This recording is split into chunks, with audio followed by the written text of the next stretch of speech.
다 함께 하나님의 말씀 창세기 2장 7절에 있는 말씀을 찾아서 보겠습니다. 창세기 2장 7절에 있는 말씀입니다. 말씀이 짧기 때문에 우리 함께 읽도록 하겠습니다. 창세기 2장 7절에 있는 말씀 함께 읽겠습니다. 시작.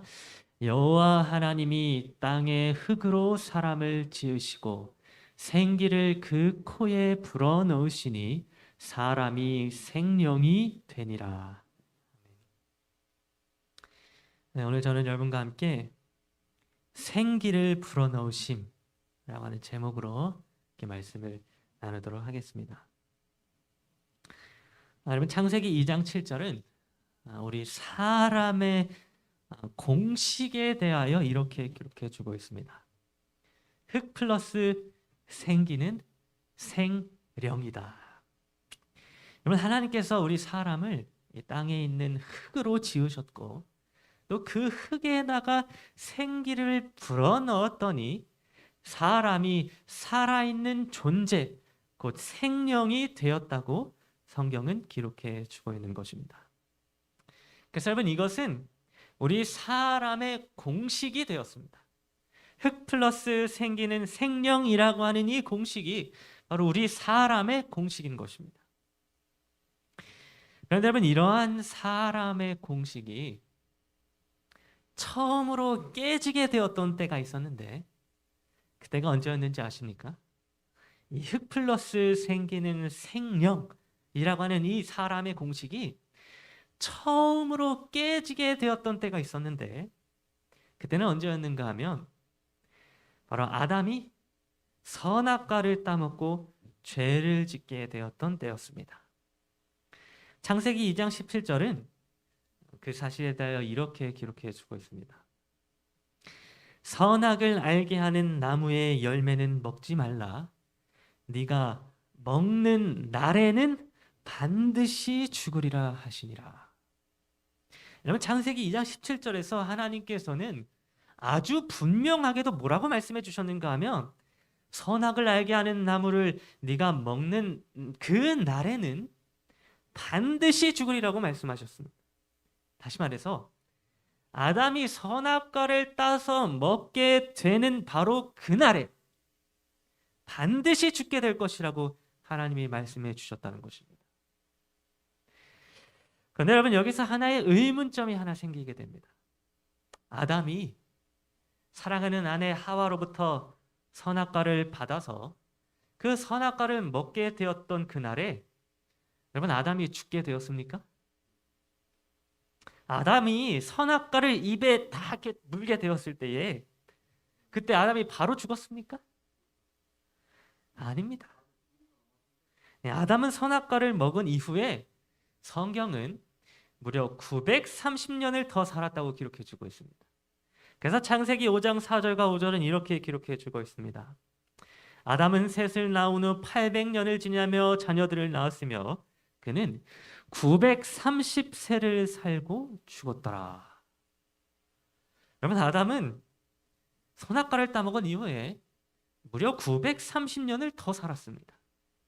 죄를 지은 이후에 선악과를 먹은 이후에 바로 죽게 된 것이 아니라 930년이라고 하는 정말 긴 세월을 더 살다가 죽게 되었다고 하는 것입니다. 그렇다면 여러분, 하나님은 네가 먹는 날에 반드시 죽으리라고 말씀하셨는데 여러분, 하나님이 거짓말을 한 것입니까?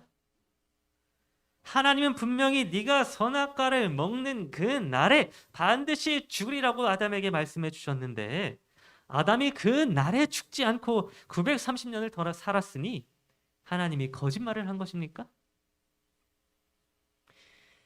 여러분, 민수기 23장 19절은 하나님이 어떤 분이신지에 대하여 이렇게 기록해 주고 있습니다. 하나님은 사람이 아니니 거짓말을 하지 않으시고 인생이 아니시니 후회가 없으시도다. 어찌 그 말씀하신 바를 행하지 않으시며 하신 말씀을 실행하지 않으시랴. 여러분, 이 말씀처럼 하나님은 거짓말을 하지 않으시는 분이시며 후회가 없으신 분이십니다. 또한 그 말씀하신 것을 반드시 행하고 실행하시는 분이 바로 하나님이십니다. 그렇기 때문에 여러분, 하나님이 선악과를 먹은 그 날에 죽으리라고 하나님이 말씀하셨다면 이 말씀 그대로 선악과를 아담이 따먹은 그날 죽음이 일어난 것이 분명합니다. 우리 사람의 눈이 보기에는 아담이 선악과를 먹은 바로 그 날에 죽지 않은 것처럼 보인다 할지라도 하나님이 그 날에 반드시 죽으리라 라고 말씀해 주셨기 때문에 아담은 선악과를 먹게 된 바로 그 날에 죽어 있는 자로 하나님 앞에 여겨지게 되었다고 하는 것입니다. 여러분, 하나님의 눈으로 볼 때에 아담이 죽은 것은 930세 때가 아니었습니다. 하나님의 눈에 아담이 죽게 된 것은 선악과를 따먹고 죄를 지은 바로 그 날이었다고 하는 것입니다. 그래서 여러분, 아담이 살아있는 존재, 즉 생명이 되지 못하게 되었던 날은 언제부터였는가 하면 930세를 살고 죽게 되었을 그때가 아니라 바로 선악과를 따먹고 죄를 짓게 되었던 그 날로부터였습니다. 아담이 생명이 되지 못하여 죽은 존재로 하나님께 여겨지게 되었던 것은 선악과를 따먹은 바로 그 날이었다고 하는 것입니다. 그러면 사람의 공식, 즉 흙 플러스 생기는 생명이라고 하는 이 공식은 아담이 범죄를 하게 된 바로 그 날에 깨지게 되었습니다. 아담이 선악과를 따먹은 바로 그 날로부터 하나님의 눈에 보기에 더 이상 아담은 살아있는 존재, 즉 생명이 아니게 되었다고 하는 것입니다. 하나님이 보시기에 아담은 죽어있는 자였습니다. 더 이상 생명이 없는 죽은 자로서 아담은 하나님께 여겨지게 되었다고 하는 것입니다. 그렇다면 여러분, 이 아담이 선악과를 먹고 죽게 되었을 때에 이 사람의 공식이 깨지게 되었을 때에 과연 여기 있는 이 공식 중에 어떠한 공식이 무엇이 잘못되어지게 되었던 것일까요? 여러분, 아담이 선악과를 먹게 되었을 때에 그의 흙으로 지어진 육체는 곧바로 소멸되거나 사라지지 아니하였습니다. 흙으로 지어진 육체가 죄를 짓게 되자 갑자기 흙으로 무너져 내리거나 곧바로 흙으로 돌아가게 되지는 않았다고 하는 것입니다. 여러분, 아담의 흙으로 만들어진 이 육체는 무려 930년이라고 하는 세월을 유지하다가 930년이 되어 죽게 되었을 때에 비로소 흙으로 돌아가게 되었습니다. 그러면 여러분, 아담이 범죄했을 때에 이 흙이라고 하는 요소는 여전히 그 기능을 유지하고 있었습니다. 그렇다면 여러분, 과연 이 흙 플러스 생기는 생명이라고 하는 이 공식 가운데에 무엇이 잘못되어졌길래 아담이 하나님의 눈에 죽어있는 자로 여겨지게 되었을까요? 아담이 선악과를 따먹고 범죄하게 된 그날에 이 사람의 공식 중에 무엇이 잘못되었길래 하나님의 눈에 아담이 죽은 자로 보여지게 되었을까요? 여러분, 아담이 범죄한 바로 그날에 하나님 앞에 죽어있는 자로 아담이 여겨지게 되었던 것은 이 사람의 공식 가운데에 여기 가운데 있는 이 생기의 문제가 발생하였기 때문이었습니다. 생기의 문제가 발생하게 되었을 때에 아담은 더 이상 살아있는 존재, 즉 생명으로 여겨지지 않게 되었다고 하는 것입니다. 여러분, 이 생기가 무엇인지 아십니까? 이 생기가 무엇입니까? 하나님께서 사람의 코에 불어넣으신 이 생기는 히브리어 원어로 하이 네샤마입니다. 그런데 이 생기로 번역되어진 하이 네샤마의 의미는 살아있는 숨 혹은 호흡을 의미합니다. 다시 말해서 하나님께서 생기를 그 코에 불어넣어 주셨다라고 하는 이 의미는 하나님께서 하나님의 호흡과 또 하나님의 숨을 사람에게 불어넣어 주셨다는 것을 의미해 준다는 것입니다. 그러면 여러분, 이 생기라고 하는 것은 하나님의 호흡 혹은 하나님의 숨을 의미합니다. 그런데 여러분, 성경은 이 하나님의 호흡과 하나님의 숨이 무엇인지에 대하여 디모데후서 3장 16절에서 이렇게 기록해 주고 있습니다. 모든 성경은 하나님의 감동으로 된 것으로 교훈과 책망과 바르게 함과 의로 교육하기에 유익하니. 여러분, 이 디모데후서 3장 16절에서 하나님의 감동이라고 할 때에 이 감동이라고 하는 말이 바로 하나님의 호흡과 하나님의 숨을 의미합니다. 이 하나님의 감동이라고 하는 말은 헬라어로 데오프뉴스토스인데, 이 데오프뉴스토스라고 하는 단어의 뜻은 무엇인가 하면 바로 하나님의 호흡 혹은 하나님의 숨을 의미해 준다고 하는 것입니다. 이 하나님의 감동이라고 번역되어진 단어의 본래 뜻이 하나님의 호흡이라고 하는 것입니다. 그렇다면요, 제가 이 디모데후서 3장 16절을 원문에 가깝게 번역해서 다시 한번 제가 읽어보도록 하겠습니다. 모든 성경은 하나님의 호흡으로 된 것으로. 그러면 제가 아까 이 생기의 의미가 하나님의 호흡이라고 제가 말씀을 드렸었습니다. 아담의 코에 불어넣어졌던 생기가 바로 하나님의 호흡이었다고 하는 것입니다.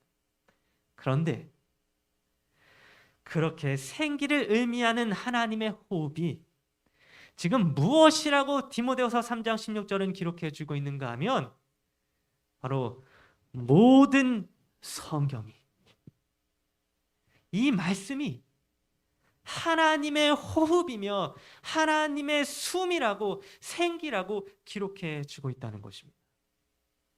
여러분, 조금 복잡할 수 있습니다만 쉽게 말해서 우리 사람의 코에 불어넣으신 생기가 사실은 이 성경 말씀을 의미해 주고 있다는 것입니다. 우리가 늘 읽고 묵상하는 이 성경 말씀이 바로 생기라고 하는 것입니다. 이 말씀이 하나님의 호흡이며 하나님의 숨이라고 하는 것입니다. 여러분, 성경은 이 하나님의 말씀이 생기라고 기록해 주고 있습니다. 하나님의 말씀 그 자체가 생기라고 하는 것입니다. 그래서 여러분, 아담이 생기를 잃게 되어서 죽게 되었던 것은 언제였는가 하면 바로 하나님의 말씀에 순종하지 않았을 때였습니다. 하나님의 말씀을 아담이 지키지 않고 하나님의 말씀을 따르지 않았을 때에, 선악과를 먹지 말라고 말씀하신 하나님의 말씀에 순종하지 않았을 때에 아담은 생기를 잃어버리게 되었고, 그로 말미암아 죽어있는 자로 하나님 앞에 여겨지게 되었던 것입니다. 그럼 바로 여기에서 우리가 깨달아야 하는 아주 중요한 사실이 한 가지 있습니다. 여러분, 우리 사람의 공식은 흙 플러스 생기는 생명이라고 제가 말씀을 드렸습니다. 여러분, 이 공식이 성립되어질 때에만이 우리는 하나님 앞에 살아있는 생명으로 여겨질 수 있다고 하는 것입니다. 그런데 여러분, 여기 있는 이 공식 가운데에 하나님의 말씀을 뜻하는 이 생기가 빠지게 된다면 어떻게 될까요? 네, 생기가 없는 자는 하나님 앞에 죽어있는 자로 여겨지게 될 것입니다. 흙은 여전히 남아있을지라도, 흙이라고 하는 육체는 아직 죽지 않았을지라도 하나님의 말씀, 즉 생기가 그 사람 속에 없을 때에 그 사람은 하나님께 죽어있는 자로 여겨지게 된다고 하는 것입니다. 여러분, 이 말씀이 그 속에 없는 사람은 죽어있는 사람입니다. 하나님의 말씀에 순종하지 않고 하나님의 말씀이 그 속에 없는 사람은 생기가 없는 자이며 죽어있는 자입니다. 하나님의 말씀과 상관없이 살아가고 하나님의 말씀과 아무런 관계없이 살아가는 모든 사람들은 하나님의 눈에 죽어있는 자로 보여진다고 하는 것입니다. 여러분, 제가 신학과 1학년 때 처음으로 이렇게 신학과에 들어가서 그 신학과 수업을 들으면서 제가 참 감동을 받게 되었었습니다. 제가 첫 신학과 수업에서 무엇 때문에 제가 감동을 받게 되었었는가 하면 바로 이 성경이 교과서가 되어서 이 성경을 가지고 공부를 한다고 하는 것에 제가 큰 감동을 받게 되었습니다. 여러분, 저는 고등학교 시절에 이렇게 수업을 들으면 그 수업 시간에 항상 이 성경책을 가지고 성경책을 펴서 읽었었습니다. 근데 몰래 읽었었습니다. 근데 그러다가 수업 시간에 성경을 읽다가 걸려서 선생님께 종종 혼나기도 했었습니다. 특별히 수학 시간에 제가 수학 공부는 안 하고 성경을 읽는다고 선생님께 많이 혼났던 기억이 있습니다. 그런데 여러분, 제가 신학과에 그렇게 입학을 했더니 수업 시간에 이 성경책을 가지고 교수님이 수업을 하는 것입니다. 정말 당당하게 성경책을 책상 위에 펴고 이 성경 말씀을 가지고 수업을 듣게 되는데 정말 그때 제가 참 감동을 받게 되었던 것입니다. 그런데 여러분, 그렇게 한 신학과 생활을 한 반년 정도 이렇게 하게 되니까 저에게 아주 큰 문제가 생기게 되었습니다. 이 성경이 교과서가 되고 또 성경이 시험을 봐야 하는, 공부해야 하는 그런 학문이 되다 보니까 어떤 문제가 발생하게 되었는가 하면 이 성경을 읽고 묵상하는 일이 오로지 시험 공부를 위해서만 하게 되는 것입니다. 성경을 읽는데 어떤 영적인 양식을 위하여 성경을 읽고 묵상하는 것이 아니라 오로지 대학 시험을 잘 보기 위해서 혹은 성적을 잘 받기 위해서만 이 성경을 제가 보게 되었던 것입니다. 그러면서 점점 성경이 저에게는 그저 시험을 치르기 위한 하나의 학문으로 변하게 되었습니다. 나에게 생명을 주고 나에게 능력과 힘을 주는 어떤 영적인 양식으로서 제가 성경 말씀을 보지 않고 오로지 점수를 얻기 위한 그런 나의 이기적인 목적을 위해서만 성경을 제가 보게 되었던 것입니다. 근데 그렇게 되니까 제가 영적으로 점점 죽어가게 되었습니다. 하나님의 말씀이 제 마음속에 들어오지 않는 것입니다. 그래서 어느 날은 제가 스스로 이런 생각을 하게 되었습니다. 내가 정말 죽어 있구나. 영적으로 내가 죽어 있구나. 성경은 어느 때보다 정말 많이 읽고 어느 때보다 많이 공부하는데 정작 하나님의 말씀이 내 속에 없어서 내가 영적으로 죽어 있구나라고 하는 생각을 제가 하게 되었던 것입니다. 그런데 제가 그렇게 영적으로 죽어 있다는 생각을 하게 되었던 그날 밤에 제가 참으로 두려운 경험을 하게 되었습니다. 제가 그날 밤에 다음 날에 있을 시험을 준비하기 위하여 한 새벽 1시에 일어나서 기숙사 방에서 제가 시험 공부를 하게 되었습니다. 그런데 그날도 오로지 시험을 잘 치르기 위하여 새벽 1시부터 제가 성경을 열심히 공부하게 되었던 것입니다. 그런데 그렇게 공부를 하다가 잠깐 힘들어서 침대에 이렇게 눕게 되었는데, 근데 여러분, 제가 잠깐 침대에 눕게 되는 그 순간 갑자기 제 몸이 발끝에서부터 굳어지기 시작하는 것입니다. 이걸 석화라고 해야 하나요? 갑자기 온몸이 굳어지면서 손가락 하나도 움직여지지 않고 제 목소리도 나오지 않게 되는 것입니다. 그래서 이렇게 굳어있는 채 천장만 제가 바라보게 되었는데 갑자기 검은색 물체가 제 눈앞에 나타나는 것입니다. 어떤 기체와도 같은 검은색 물체가 제 눈앞에 나타나더니 갑자기 이게 제 안으로 쑥 들어오는 것입니다. 그리고는 그 검은색 물체가 제 속을 막 이렇게 헤집기 시작하는데 제 눈이 갑자기 보이지 않게 되었습니다. 분명히 책상에 스탠드를 켜놨기 때문에 눈이 잘 보여야 되는데 검은색 물체가 들어오니까 아무것도 보이지 않게 되었습니다. 그리고 제 귀가 꽉 막히기 시작하면서 이명소리가 들리기 시작했습니다. 목소리는 나오지 않고 제 몸은 굳어져서 아무것도 할 수 없고 그 검은색 물체가 제 속에서 저를 해집는 것입니다. 여러분, 이럴 때 여러분 어떻게 하시겠습니까? 할 수 있는 게 무엇이겠습니까? 기도밖에 할 수 있는 게 없었습니다. 그래서 제가 속으로 기도를 하기 시작했습니다. 뭐 어떤 거창한 기도가 나온 게 아니라 이렇게 기도했습니다. 하나님, 제발 저 좀 살려주세요. 하나님 저 좀 도와주세요. 제발 살려주세요. 이 기도밖에 나오지 않았습니다. 그래서 그 기도만 제가 속으로 계속 반복하게 되었습니다. 여러분, 제가 그렇게 간절히 기도했더니 이 검은색 물체가 제 속에서 밖으로 나가게 되는 것입니다. 그랬더니 갑자기 눈이 보이게 되고 귀도 뚫리게 되면서 이명 소리도 완전히 사라지게 되었습니다. 그런데 그렇게 검은색 물체가 딱 나가게 되어서 이제 살았구나라고 생각하고 있는데 이게 한 바퀴 씩 돌더니 다시 제 몸으로 또 들어오는 것입니다. 그래서 또 기도했습니다. 그랬더니 정말 다행스럽게도 이 검은색 물체가 완전히 빠져나가고 사라지게 되었습니다.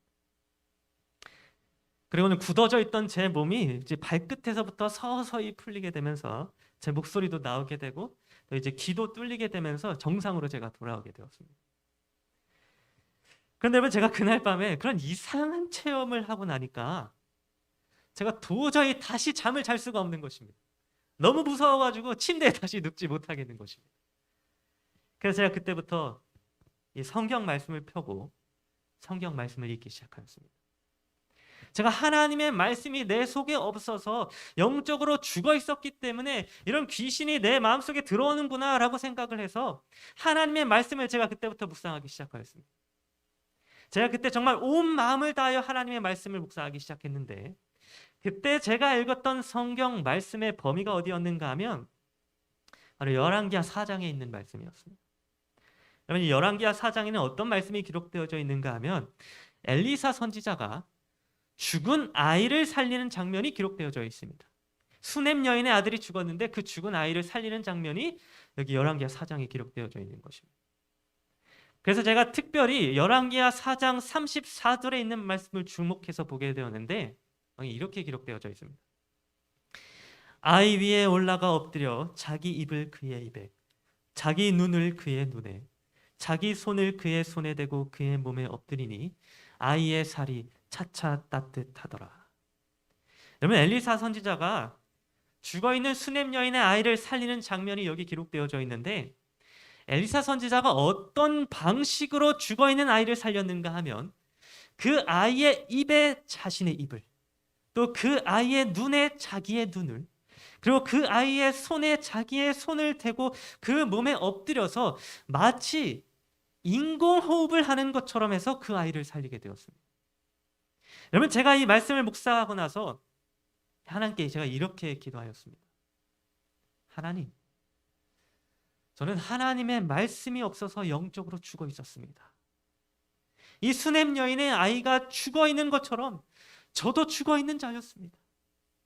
그러나 아버지, 엘리사 선지자가 그 죽은 아이의 입에 그의 입을 대고 그 아이의 눈에 그의 눈을 대고 그 아이의 손에 그의 손을 대었을 때에 죽어있던 아이가 살아나게 되었던 것처럼 하나님, 죽어있는 저의 입에 하나님의 입을 대어주시고 죽어있는 저의 눈에 하나님의 눈을 대주시고 죽어있는 저의 손에 하나님의 손을 대주셔서 저로 하여금 다시 살아날 수 있도록 인도해 주시옵소서. 그런데 여러분, 제가 이 기도를 드리는 순간 제가 이렇게 눈을 감고 기도를 했었는데 제 눈앞에 저기 감당할 수 없는 환한 빛이 비추기 시작했습니다. 그리고는 제 등이 뜨거워지기 시작하면서 눈에는 눈물이 하염없이 흘러내리기 시작했습니다. 제가 그때 혹시라도 눈을 뜨게 되면 눈이 멀지는 않을까 두려워서 제가 눈을 뜨지는 않았었는데 어떤 정말 따뜻한 빛이 저를 감싸는 것을 제가 느끼게 되었습니다. 그리고 그 순간 제가 무엇을 느끼게 되었는가 하면 바로 하나님께서 저에게 말씀을 통하여 생기를 불어넣어 주셨다고 하는 것을 제가 느끼게 되었습니다.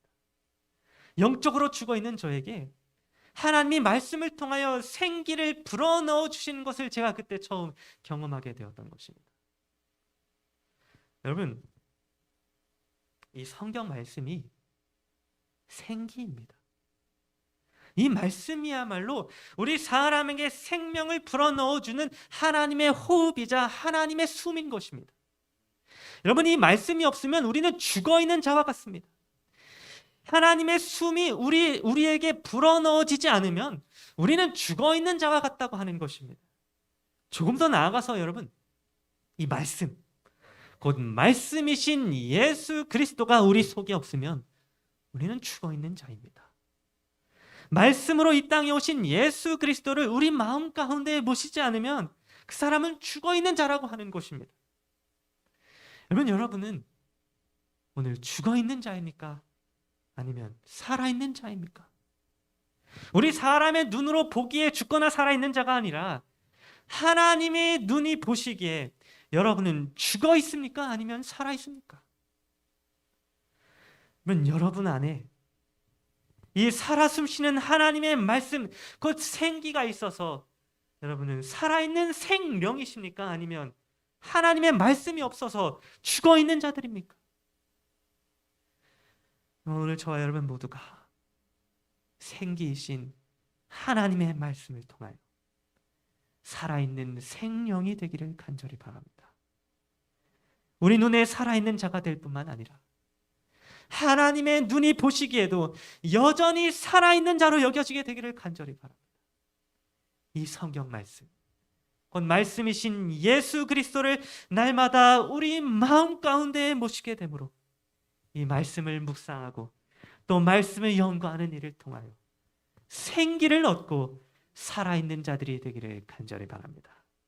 오늘 우리 모두가 하나님 앞에, 하나님 눈에 죽은 자로 여겨지지 않고 말씀을 통하여 살아있는 자로 여겨지게 되는 저 여러분 모두가 되기를 간절히 바라면서 오늘 말씀을 마치도록